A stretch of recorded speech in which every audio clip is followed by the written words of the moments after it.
है कि 2 दिन पहले ही राजस्थान के अंदर हमारी जो 2022 के अंदर राज्य के जो गरीब परिवार के जो बच्चे हैं, इन बच्चों को पढ़ाने के उद्देश्य से राजीव गांधी स्कॉलरशिप योजना, जो विदेश में या देश की सर्वोच्च विश्वविद्यालय के अंदर पढ़ने के लिए एक स्कॉलरशिप शुरू की थी। सरकार बदली, नाम चेंज कर दिया, राजीव गांधी स्कॉलरशिप से नाम बदल के स्वामी विवेकानंद नाम कर दिया। लेकिन उसके अंदर जो कमियां थी उनको दूर करने का काम नहीं किया, और न ही जो गरीब परिवार को इस योजना को जो मुख्य उद्देश्य था कि गरीब परिवार का बच्चा जाए,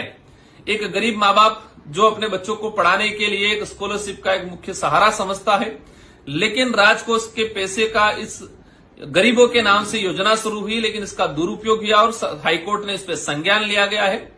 इस योजना में गरीब परिवार के बच्चों को, जैसे कि 8 लाख की आय तक वाले को स्कॉलरशिप मिल रहा था, सेकंड कैटेगरी में 8 लाख वाला नहीं मिला है, तो 8 लाख से 25 लाख वाला और 25 लाख से ऊपर वाला ई कैटेगरी, E3 कैटेगरी में। लेकिन इसके अंदर हमने पहले, जब मैं विधायक था उस समय डिमांड की थी, इसके अंदर कमियां ये है कि इसमें सबसे बड़ा कि रिजर्वेशन पॉलिसी लागू नहीं की गई है। केंद्र सरकार की एक योजना चलती है, राष्ट्रीय विदेश छात्रवृत्ति योजना, उसके अंदर इसमें भी हालांकि कुछ कमियां हैं, लेकिन उसमें रिजर्वेशन पॉलिसी कुछ कैटेगरी वाइज सीटों को रिजर्व रखा गया है। मैं आपके माध्यम से कहना चाहूंगा सरकार को कि ये जो आपने नाम चेंज किया, राजीव गांधी स्कॉलरशिप से स्वामी विवेकानंद स्कॉलरशिप कर दिया, लेकिन इसमें गरीब परिवार के लिए ST/SC कैटेगरी ओबीसी के लिए क्या प्रावधान किए गया। मैं दावे के साथ कहता हूं, मैंने पिछले 2-3 सालों से देखा, 2022 में ये योजना शुरू हुई, इसके बाद हमने देखा कि हमारे शेड्यूल एरिया के बच्चों को प्रायोरिटी मिलती ही नहीं है, क्योंकि कोई कैटेगरी वाइज नहीं किया गया है। एक आय के स्रोत के आधार पे आय को किस तरह से लोग छुपाते हैं, इस देश की आम जनता जानती है, और इसमें विशेषकर बड़े बड़े घरानों वालों को, जो करोड़पति लोग हैं, इनको विशेषकर फायदा हुआ है। तो मेरा सरकार से अनुरोध है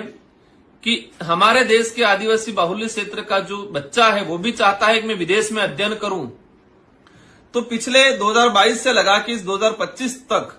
इन पिछले 2-3 सालों के अंदर हमारे शेड्यूल एरिया, अनुसूचित क्षेत्र के बच्चा, एक भी बच्चे को, मेरी जानकारी में जहां तक है, लगभग 1-2 इक्का दुक्का होंगे तो अलग बात है, क्योंकि हर साल, अभी पहले 200 था, अभी 500 बच्चों को इस योजना से लाभान्वित किया जा रहा है। लेकिन शेड्यूल एरिया के बच्चों को कितना लाभान्वित किया गया, सरकार के पास कोई आंकड़ा नहीं, और नहीं हम जहां तक समझते हैं कि यहां पर नगण्य के बराबर इक्का दुक्का कोई बच्चा गया हो।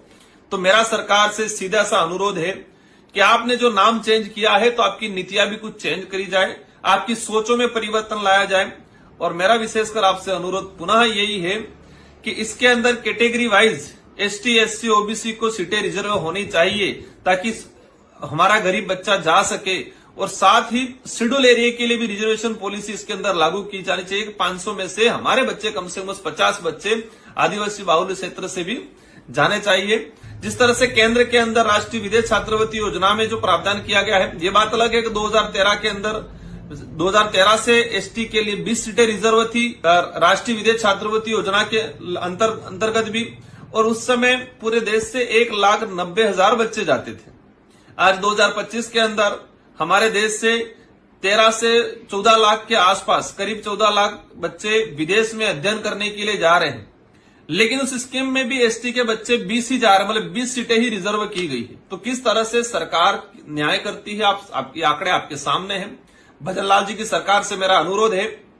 स्वामी विवेकानंद स्कॉलरशिप के अंदर 500 बच्चे राजस्थान से जाने का प्रावधान है। ये गरीबों के बच्चे विदेश में पढ़े, इस उद्देश्य से लाई गई है। इसके अंदर कैटेगरी की जाए, ST/SC OBC मतलब रिजर्व कैटेगरी के बच्चों को कैटेगरी वाइज उनको कोटा दिया जाए, ताकि उस गरीब परिवार का बच्चा जाए।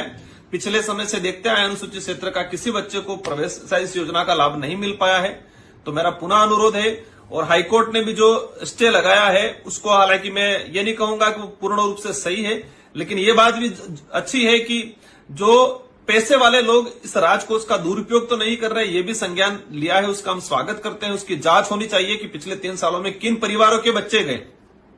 किस IAS अधिकारियों के बच्चे गए, इन बच्चों की भी जांच होना जरूरी है। धन्यवाद, आभार, जौहर।